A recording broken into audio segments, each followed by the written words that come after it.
happy to recite whatever you'd like to hear.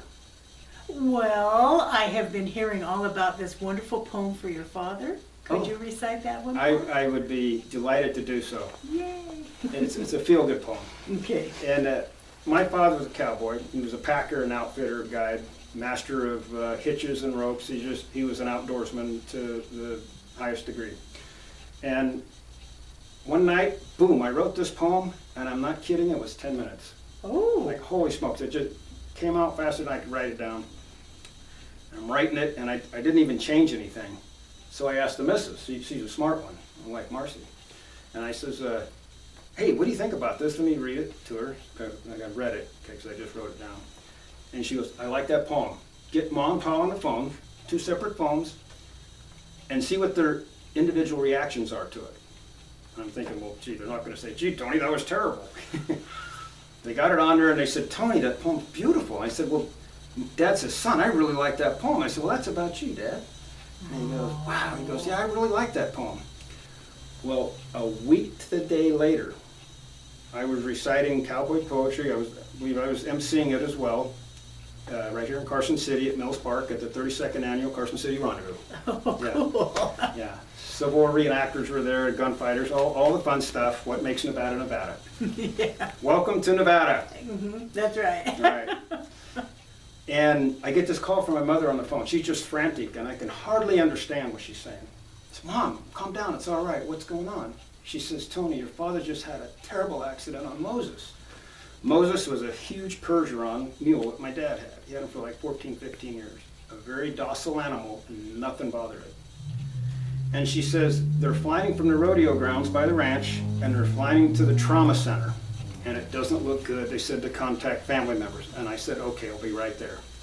So I had to travel a fair ways. And a long story short, my dad was closing the gate from a ranch that he just left, and he was headed to my folks' ranch. And he was throwing the leg over the back of the animal. A mountain lion let out a big yell. And the mule went ballistic and took him on his last rodeo ride. And we saw the tracks, it went quite a ways. And he ended up getting thrown off hard and landed on his back, hit his head pretty hard, and he ended up with a non-sustainable brainstem injury. So the next day, he passed away. He was just a couple months short of being 74. But I mean, he was as tough as they come. So my mother and my wife, Marcy, says, you need to recite this at your father's funeral. I love this poem. So I said, absolutely. And he says, we're going to need a place big enough to contain the people. There's about 800 people there. We had it at the Veterans Building in Grass Valley. It was full military, full fire department honors. And I dressed up.